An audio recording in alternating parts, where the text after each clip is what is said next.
Hello, my friend, and welcome to this episode of A Call to Leadership. I'm Dr. Nate Saul, your host. So glad you are here. In leadership, sometimes the pressure can be so great, we forget the purpose. We forget that we are diamond makers in and through the work we do for the people we serve. And so I've invited Dr. Wayne Wilson. He's got a great method called the Pivot Method. He's an executive coach and former pastor. Massive amounts of wisdom. We're going to break it down and illuminate the reasons why we create pressure and the blessings within it.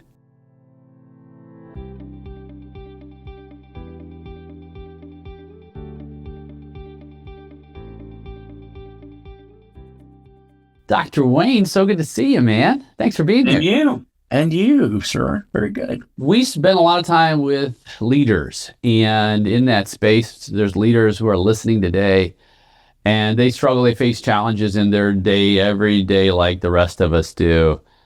When you're encountering leaders in your world, what are some of the things that they are struggling with more than any other when it comes to their spiritual journey in their business world? Yeah. Well, let me clarify the question just a little bit, because I had a conversation with an executive coach 2 weeks ago who'd been a national champion basketball coach and an executive coach, and he asked me a similar question. And there was a separation in that question. Is this an executive? Is this a mid-level management, mid-level organizational small business owner, or is this a frontline leader in the front lines of an organization interacting directly with a customer? Because the answer to that question is different. Yeah, absolutely different. Yeah, it differs by the nuances of how you handle that, what kind of authority you have to deal with that, what kind of responsibilities that you have in your organization, and ultimately how you best serve all the other stakeholders in your company. Yes, and expectations, right? That's right. Right. And because if you're a frontline leader, the expectation is that you're getting things done. Mm-hmm. And that you are interacting with customers in meaningful ways. If you're a mid-level management, it means that you are out of the weeds, and you are supposed to be in understanding your customers and understanding their needs and developing, consistently adjusting strategy and systems to meet those needs. If you are the executive, you are overseeing that entire organization. The ship is yours. You are at the helm, and the responsibility is yours. And that brings on a whole nother level of weight and pressure and demands, and but also vision and also purpose, which is a big part of my passion and what I do, is vision and purpose. Well, let's go there, because many of our someone listening today, our listener is likely at that stage where they're working out purpose and meaning and value, and how that translates to honoring their commitment to the organization, honoring their commitment to the mission, the vision, honoring the commitment to their faith, their family, their community, the relationship with God. You're going to get me to preaching. We should say that you have been behind the pulpit. You're going to send me down that road here in just a minute. I see you coming. Yeah. Well, so my new book, The Pivot Process, that I've got coming out, is subtitled From Pressure to Purpose. Mm. And I'll tell you a quick story that goes with this. I led churches for the first portion of my career on staff and in the pulpit and in leadership. And then I moved to running Christian counseling centers for Wake Forest Baptist Health here in North Carolina for 18 years. I ended up running 4 of them. They all had nonprofit boards. I ran 4 nonprofit boards simultaneously. And then I moved into corporate. I did the leadership development and all of the professional development for a $500 million company with 11 states and some 70 some locations. We're talking a lot of leaders. And what I noticed is pressure becomes crushing unless you do it within a sense of purpose. And if it's just trying to get the job done, just trying to get the work done, or just trying to hit your numbers, wow, it runs out of steam really fast. That's right. But if you do that within a sense of mission, and this is what I've noticed, that somewhere along the line, either an executive leader doesn't have or they lost sight of it. I lost sight of it. After 18 years of doing it, I lost sight of it. I had the most clear mission you can imagine when I started running Christian counseling centers, and over an 18-year period of time, it got lost in the P&L. It got lost in the hospital's criteria of success. It got lost in trying to make sure that all the counselors could feed their families. And the mission of transforming people's lives would get lost in all of that pressure. And if you don't have a clear way to keep the mission, the purpose in focus, then it all gets really, really heavy. It gets heavy, man. I'm glad you brought that up, because without purpose, to me, is like a ship without a rudder. Right? It's going to get tossed in the waves, and eventually it's going to crash against the rock. Yep. Because it has no real direction. And, that's what we're talking about. Purpose, it's directive. And when you say mission, I tend to think of mission as the justification for our existence. Without mission, we have no justification to exist. And without a clear sense of what that is, our existence becomes almost futile. Yeah. Because pressure's coming. Pressure's there. It's going to be there. Well, at different levels, in different ways, as I described a few minutes ago, but it's there. It's just there. Yeah. And Jesus talked at length about purpose, right? And in fact, just about every conversation he had directed the pressure back to purpose. That's right. That's right. Yeah. And I don't want. I'm not trying to prod you today, brother. Let me offer. There's going to be a sermon in there somewhere. However, let me offer one slight sort of 20+ year observation of that, though. And I work with leaders on this all the time. And I helped write vision and mission and purpose statements and clarify values for the company I just told you about, Snyder Fleet Solutions, that $500 million company in the transportation industry. And I helped the owner and the executive team to do that. Here's what I noticed. In practical application on a day-to-day life, in day-to-day life, mission was more about what you're trying to accomplish. What you just described is right down the line of vision. Proverbs 29:18 in the message says, where there is no clear sense of direction, people wander about aimlessly. That's right. They got no direction. They got no purpose. So you can do a mission statement and describe what you do and what you're trying to accomplish. But here's the point. The vision is the why. That's right. And you got to have a why, right? Simon Sinek put it in a real clarity for the whole world is TED Talk. You got to know your why, or you're just going to drift. You're just going to drift. The boat's going to drift. Yeah. There's no rudder. That's exactly right.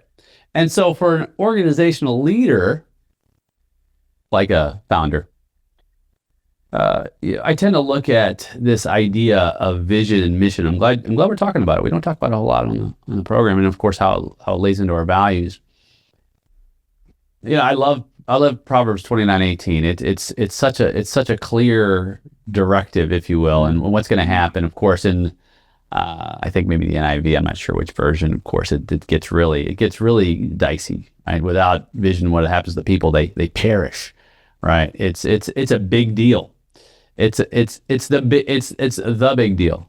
And as you had said, it's the where are we going? Why does it matter? Right? The why does it matter? How often do we ask that?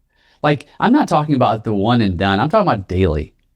Because the daily reminder of why it matters is what keeps us alive. You ever ask a business owner why they want to make more money? I do it all the time. Yeah. Like, we're trying to expand our business to X number times 10. Well, why? What for? Yeah. What kind of answers do you get?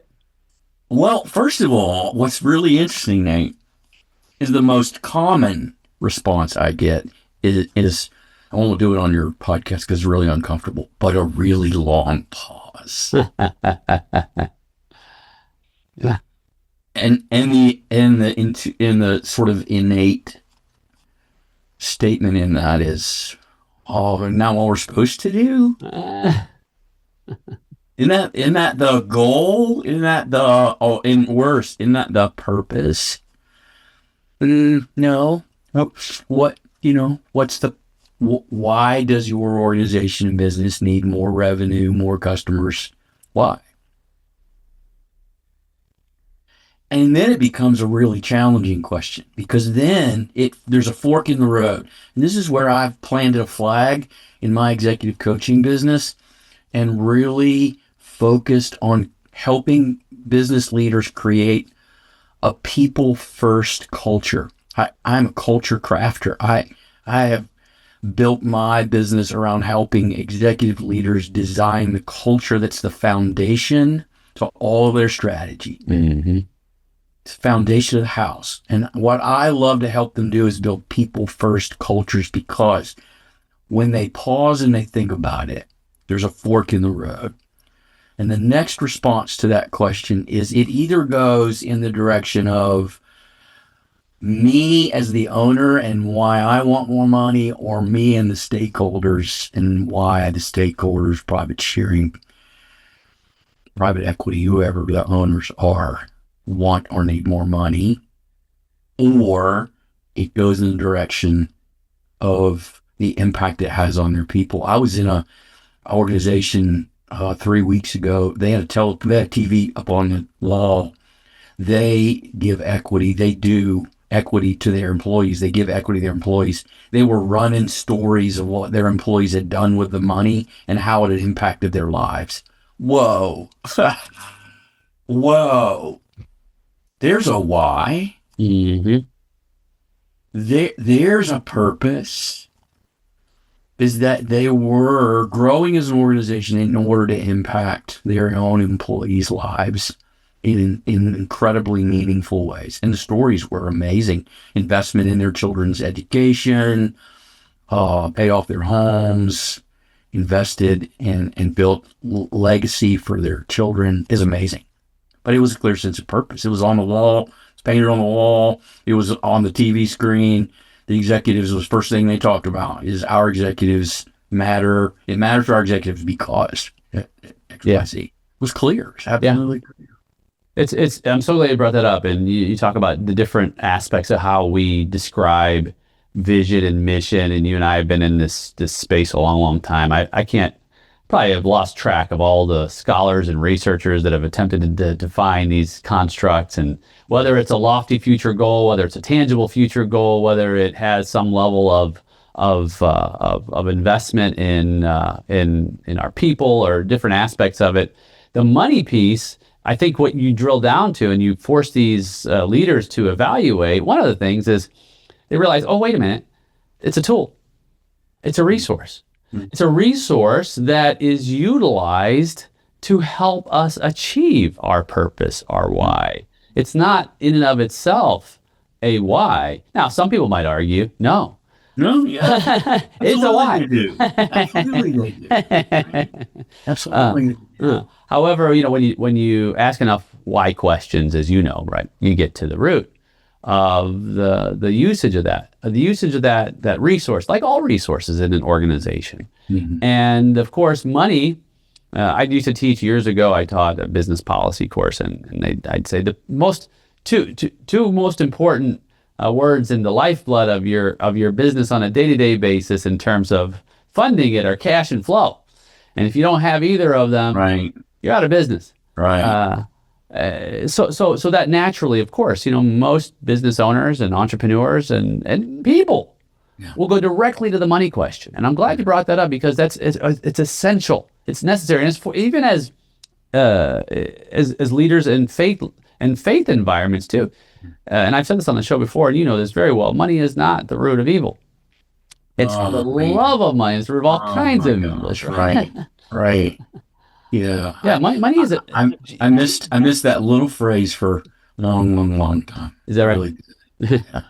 Yeah. And it's distracting, right? Because money isn't evil, and money is simply a resource. And it's what you do with that resource. It goes back to your why. What is its purpose, and what are you doing with it? And then what does it say about you? So, as soon as we started this conversation, I thought of my mentors. I had two mentors at the Southern Baptist Theological Seminary. Dr. Wade Rowett, who was my immediate supervisor, and Dr. Wayne Oates. And Dr. Wayne Oates was my mentor. He's written many books. He's got a lot of books out there. But I remember him sitting me in his office as a young 20-something-year-old ministry student in pastoral care. And he said, "Son, who you are is far more important than what you do." I've never forgot that. Man. Because who you are becomes the essence of why you do what you do, right? What is the burn that God put in your heart? What's the draw? What's the call? That's the key word. What's the call? I've heard it said like this: you can have a job, a career, and a calling. Really? And the job is just over broke. I've heard it say. I've been just over broke a good clip of my life. My son was asking me that the other day. He said, "Dad, was it hard when you were a new business owner?" It was not only new or mid-season, and even 20 years in, it was hard. Still, there's hard days. That's not ever going to go away. But I didn't look at it like it was a job. I had a job when I was young, and it was just a basic job. And here's the thing about jobs. Jobs can change. You can change jobs easy, right? You just move from one job to another. You've heard the term job hopper, right? There's a reason for that term. Then you have the next tier, the level, career. And you think, okay, well, career is a little more stable and static because it's a focus on a specific aspect of your skills and how to manifest and utilize those in the marketplace and value proposition. And however, sometimes careers change too. Yet then you have the third level, this third domain called a calling. And the calling, no matter where you are, whatever job you have or career you serve, the call is where you hear God saying, "This is who you are and how I formed you to magnify me in the giftings and the genius I have created you in." Yep. This is uniquely who you are and why you are here. Right? I'm on calling number 3. I told somebody that 2 weeks ago. I'm on calling number 3. First calling was to help people transform their lives who are in pain and in difficulty. Calling number 2 was I shepherded an employee base of 1,200 employees within a company. Calling number 3 is I'm walking alongside of executives, helping them build organizations that impact the world.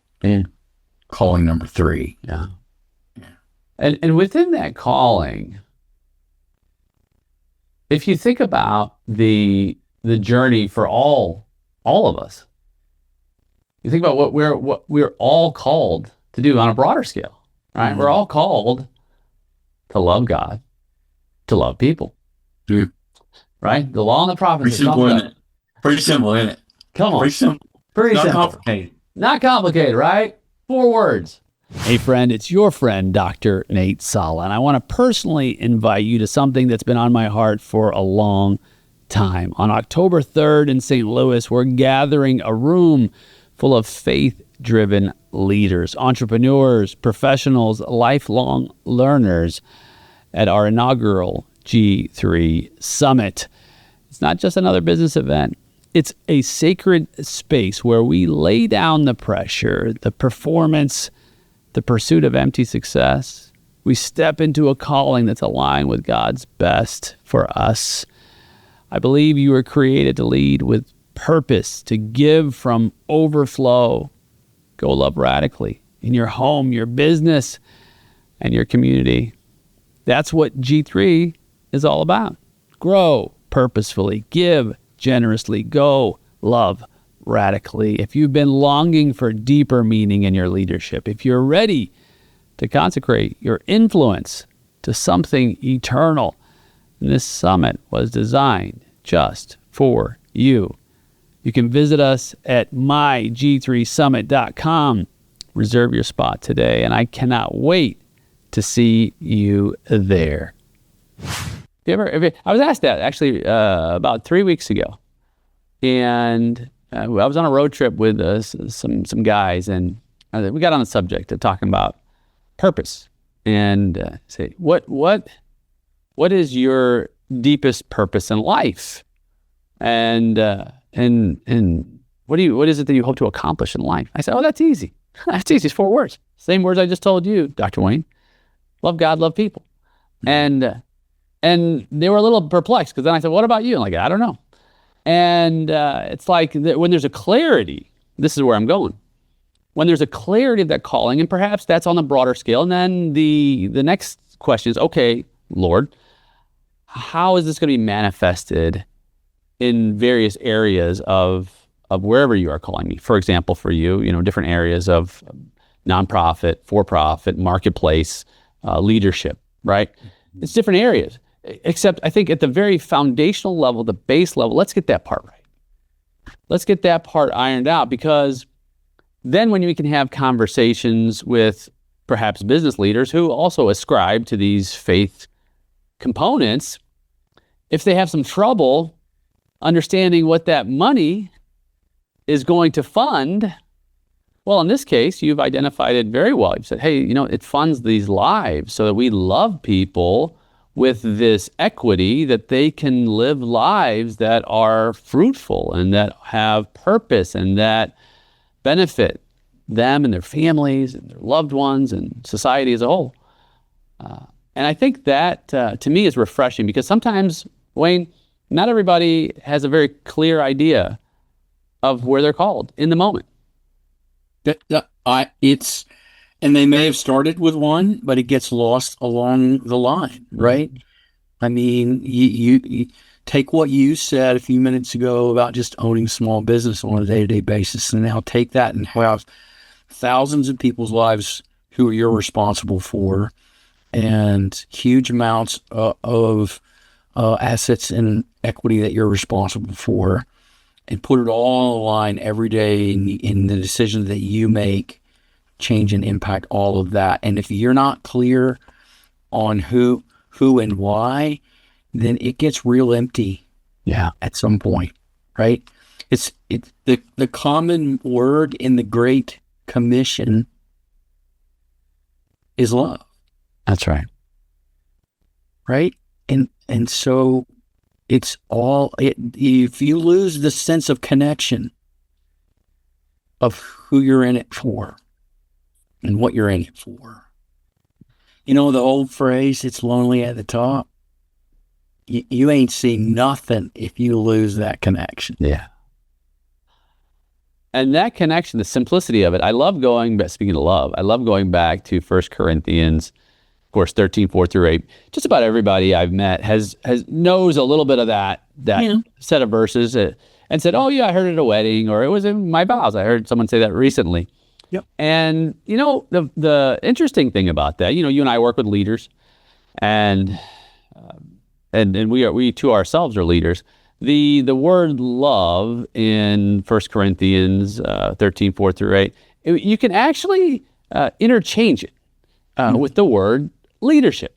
Yeah. And really identify, because people say, well, love, what is that? It's so ambiguous. I'm not sure. Is it a feeling? Is it an action? And so if you do that, you think about love as leadership. It's a game changer, because if you think, okay, leadership is patient, leadership is kind, Leadership doesn't envy, it doesn't boast, it's not proud, it doesn't dishonor others, it's not self-seeking, it's not easily angered, it holds no record of wrongs, it doesn't delight in evil, but rejoices with the truth. It always protects, it always trusts, it always hopes, it always perseveres. Hey, who doesn't want a leader in their midst who not only speaks it, but actually lives that through their behavior and their organization's behavior? Yeah. Yep. Yep. So 1 Corinthians 13 puts it really succinctly. Patience, kindness, and replace the word long-suffering with vision. Just replace it with vision, right? That the leader is patient and kind and has a vision for the future for all of us. That's a worthy leader, Dr. Wayne. John Maxwell traded leadership with one word. Do you remember what it was? One word. Influence. Influence, that's it, right? One word, influence. It's just influence.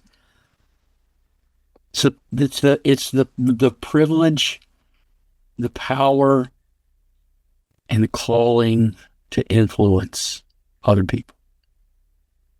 And it is a privilege. I think the more we look at it as though it's a privilege, the more we take it, more we address it in a way that, back to your conversation, especially around your book, the pressure and purpose. When we look at the privilege of it, that pressure then becomes an extension, if you will, of a privilege. Mm-hmm. I'm privileged to experience this pressure that leads me to achieving our purpose.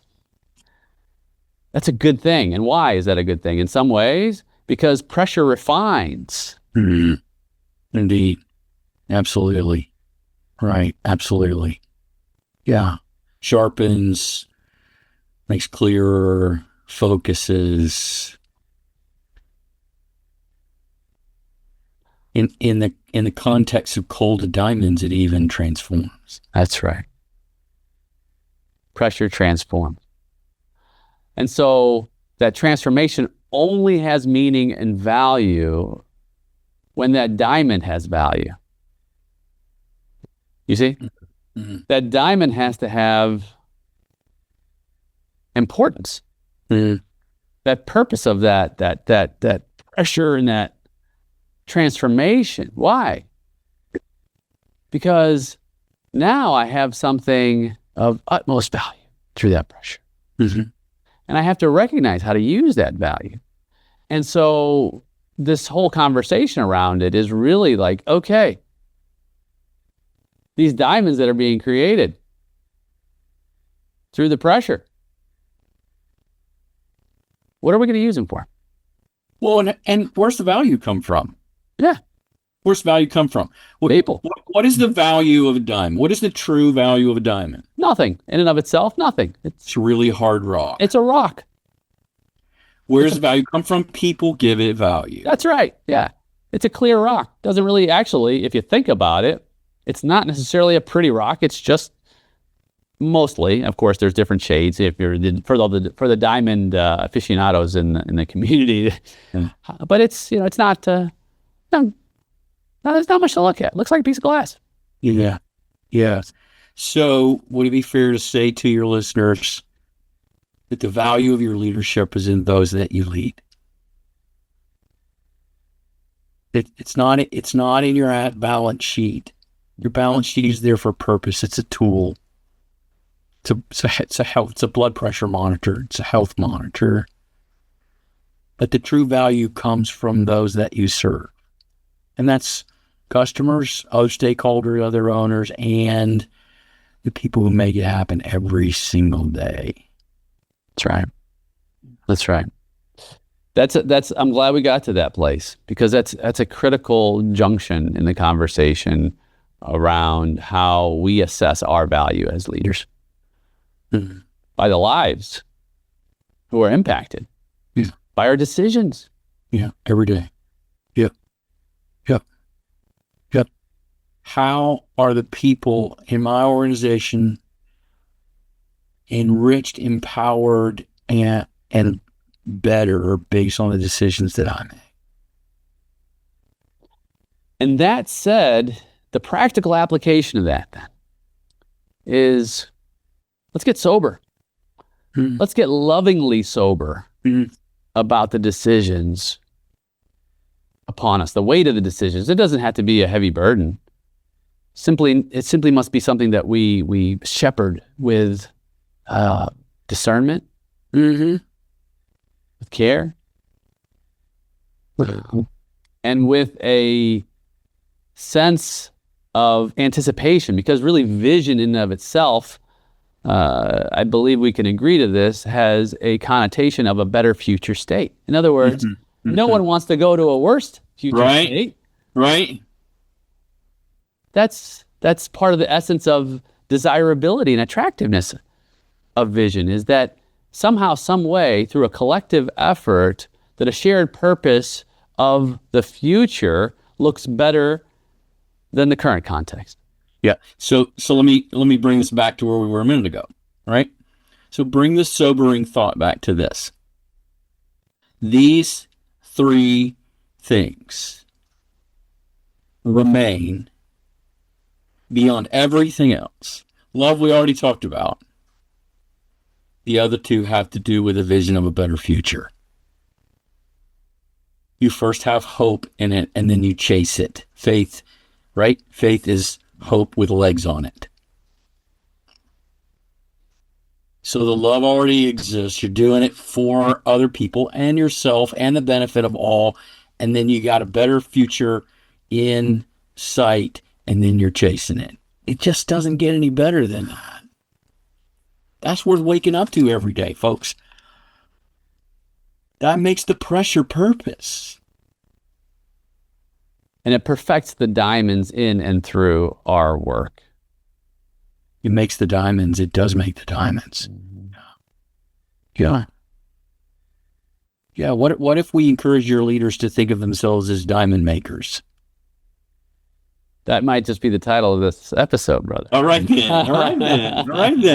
Right? They're diamond makers. They're right. Co-creators of diamonds in the rough. Right? And that's what Jesus did. He took the woman at the well, took the Samaritan, and gave him hope, and then pointed them, patted him on the behind, and said, Go do it. Go be it.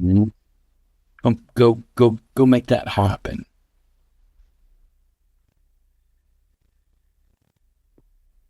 There's something very precious, not to keep on the diamond theme, but there's something very precious about the construction of this conversation.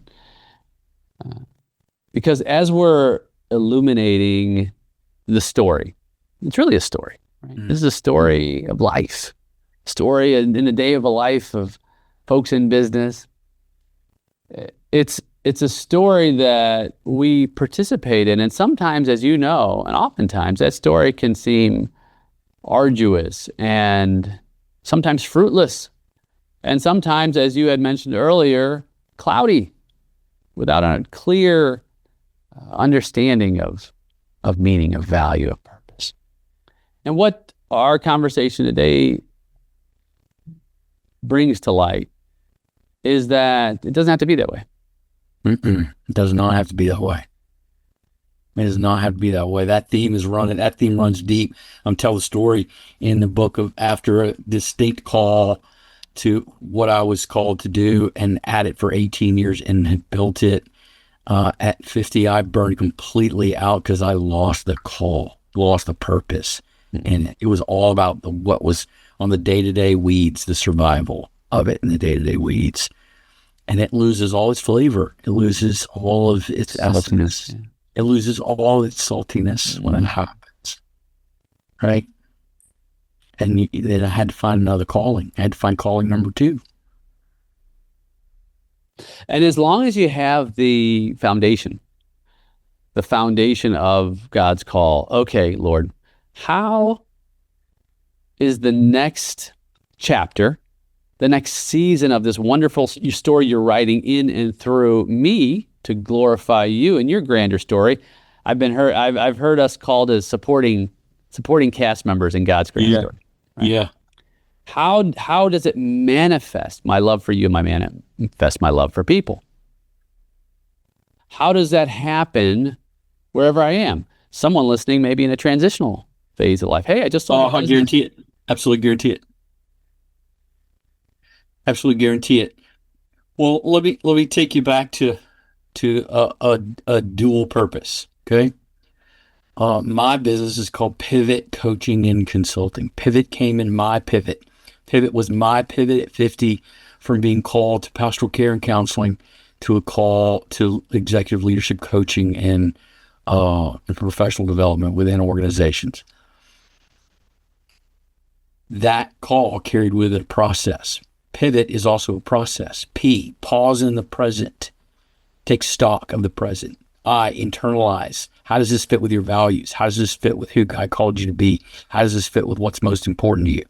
Do you like what's going on around you? Don't like what's going on around you? Why? V, what's your vision for the future? We've spent this podcast talking about that. O, now operationalize it. Put it into a strategy. Put it into a plan. Create a roadmap to make that future become a reality. Manifest it step by step. T, track it, put a timeline and track it. Make it a rhythm, a cadence of behaviors, right? So pivot is also a process that I work folks through. The thing that people want to skip over, that especially executive leaders want to skip over, because it's not in the MBA course, I guarantee you, is they don't want to stop and take stock. They want to pause, right? But I found calling number 2, alone, isolated, in my cave, under my tree, when God spoke to me as clear as he spoke to Elijah and said, I'm not done with you yet. This is your next. Go here, do this for this purpose. Remember when God said that to Elijah? Yep. I'm not done with you yet. Look out there. You're not this. I don't need you. I got this. Your next is this. And you can only find that internally when you're listening. You can't find it in a state of panic. You can't find it in driving and pushing. You can't find it. You got to hear God in the still, quiet moments within yourself. And everybody wants to skip that. It's not productive time. Of all things, time with God.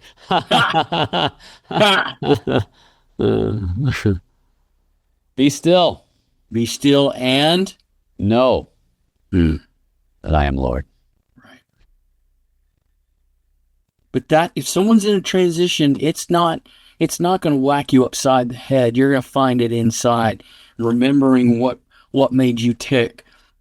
Where God has brought you from and to, and why, and what passions God put inside of you for whom and for what purpose. And all that's going to come from some really soul-searching reflection within that leader.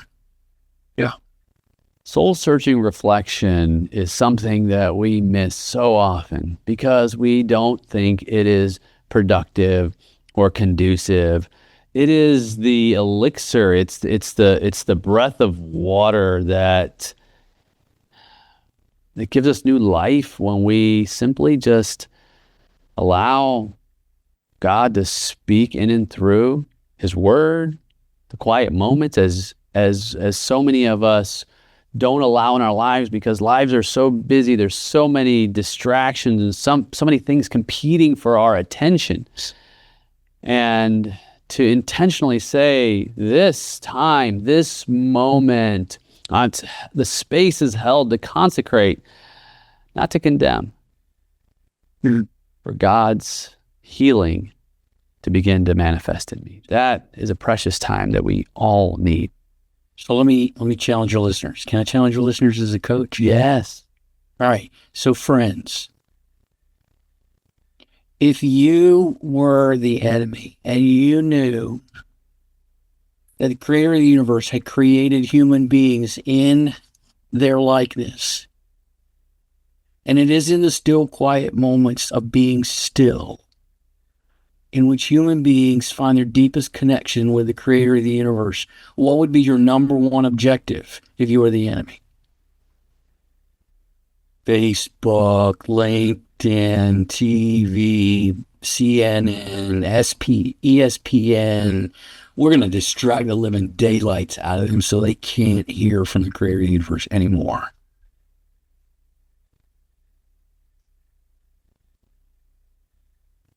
Does that just not make sense?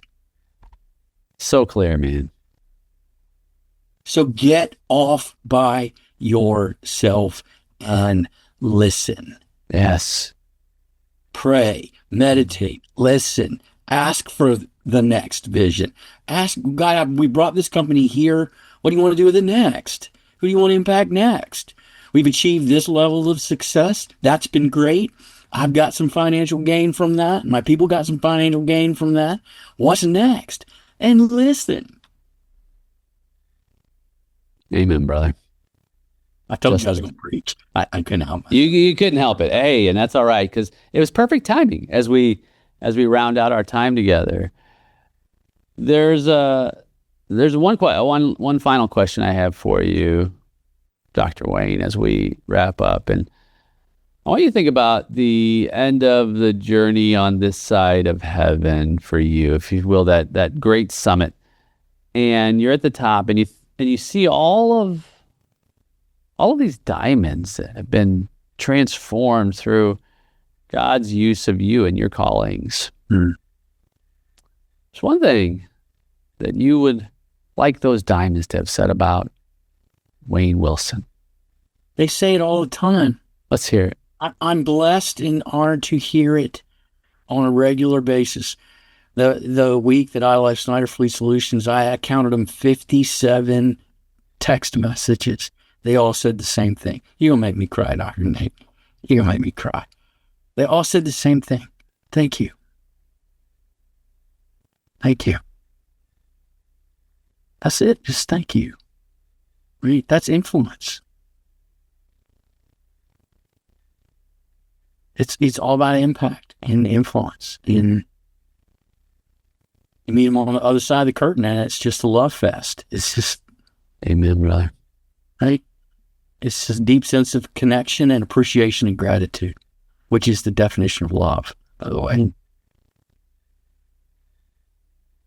Well, the evidence is there that you've clearly been on your way. Thank you. Thank you, Dr. Wayne. Thank you for being here, and thank you for sharing. Yeah, thanks for this podcast. I appreciate you.